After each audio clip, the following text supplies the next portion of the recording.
J ಮಾಡಿದ್ರು sir. J ಯಾರು monitor ಮಾಡ್ತಾರೆ ಗೊತ್ತಾಗ್ತಾ ಇಲ್ಲ. ಕಂಡಾಗ ಒಬ್ಬರು ಕೆಲಸ ಮಾಡ್ತಾ ಇಲ್ಲ. ಯಾರು ಮಾನಿಟರ್ ಮಾಡೋದು? ಯಾರು ಕೇಳಿ ಅರ್ಧವನ್ನ ಮಾಡಿದ್ರೆ ಅವ್ರು ಕಂಟ್ರಾಕ್ಟ್ ದುಡ್ಡು ಕೊಟ್ಟಿಲ್ಲ, ಕಂಟ್ರಾಕ್ಟ್ ಬರಲ್ಲ, ಇದು ಏನಾದ್ರು ಮಾಡಿಲ್ಲ ಅಂತಂದ್ರೆ ನೀರು ಕುಡಿಯೋ ಸಾಕಿ ಬರಲ್ದೆ ನಾವು ಕುಡಿಯಕ್ಕೆ ಅವ್ರಿಗೆ ಕೈಗೆ ಕೆಲಸ ಕೊಟ್ಟಿದ್ರೆ ಅವ್ರು ಚೆನ್ನಾಗಿ ಜೀವನ ಮಾಡ್ಕೊಂತಾರೆ, ಏನೋ ಮಾಡ್ಕೊಂತಾರೆ. ಅಟ್ಲೀಸ್ಟ್ ಕುಡಿಯಿಲ್ಲ ಸಮರ್ಪಕವಾಗಿ ಕೊಟ್ಟಿಲ್ಲ ಅಂತಂದ್ರೆ ಏನಾಗುತ್ತೆ?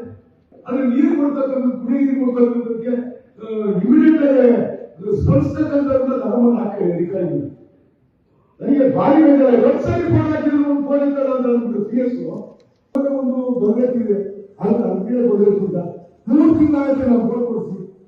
ನೀವು ಹೋಗಿ ಪಂಪ್ ಮಾಡಿ ಬಿಡ್ಲಿಕ್ಕೆ ಹಣ ಕೊಡ್ಲಿಲ್ಲ, ಪೈಪ್ಲೈನ್ ಮಾಡಬೇಕು, ಅಲ್ಲಿ ಕಿಸಿ ಇಡಬೇಕು. ಇದೆಲ್ಲ ಇವೇನಾದ್ರೂ ಸಮರೋಪಾದಿಯಾಗಿ ಕೆಲಸ ಮಾಡಲು ಸಾಧ್ಯ ಆಗುತ್ತೆ. ಆದ್ರೂ ಮಾತ್ರ ನಾವು ಜನರ ಸಮಸ್ಯೆಗಳನ್ನ ಬಗೆಹರಿಸಲಿಕ್ಕೆ ಆಗುತ್ತೆ. ಇಲ್ಲಿ ಹೋದ್ರೆ ಯಾವುದೇ ರೀತಿಯಾಗಿರ್ತಕ್ಕಂಥ ಸಮಸ್ಯೆ ಬಗೆಹರಿಸಲಿಕ್ಕೆ ಆಗಲ್ಲ. ಬೆಳಿಗ್ಗೆ ಇನ್ನು ಅಧಿಕಾರಿಗಳಿಗೆ ಯಾರು ಬರಲ್ಲ, ಬಂದು ನಮ್ಮನೆ ಬಾಗಿಲಿಗೆ ಕೂತ್ಕೊಳ್ತಾರೆ.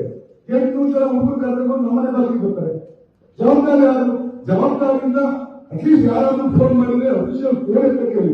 ನೀವು ಜನಕ್ಕೆ ದುಡಿಲಿಕ್ಕೆ ಅವಕಾಶ ಮಾಡ್ಕೊಳ್ತೀರೋ ಇಲ್ವೋ ಗೊತ್ತಿಲ್ಲ. ಬೇಡ, ನೀವು ಫಸ್ಟ್ ಕುಡಿಯ ನೀರು ಕೊಡಕ್ಕೆ ಏನ್ ಬೇಕು ಅದನ್ನ ಮಾಡ್ತಕ್ಕಂಥದ್ದನ್ನ ನೀವು ಜಿಲ್ಲಾಡಳಿತ ವತಿಯಿಂದ ನೀವು ಉಪಮುಖ್ಯಮಂತ್ರಿಗಳಾಗಿ ಅದನ್ನ ಮಾಡ್ತಕ್ಕಂಥದ್ದನ್ನ ಮಾಡಬೇಕಾಗುತ್ತೆ.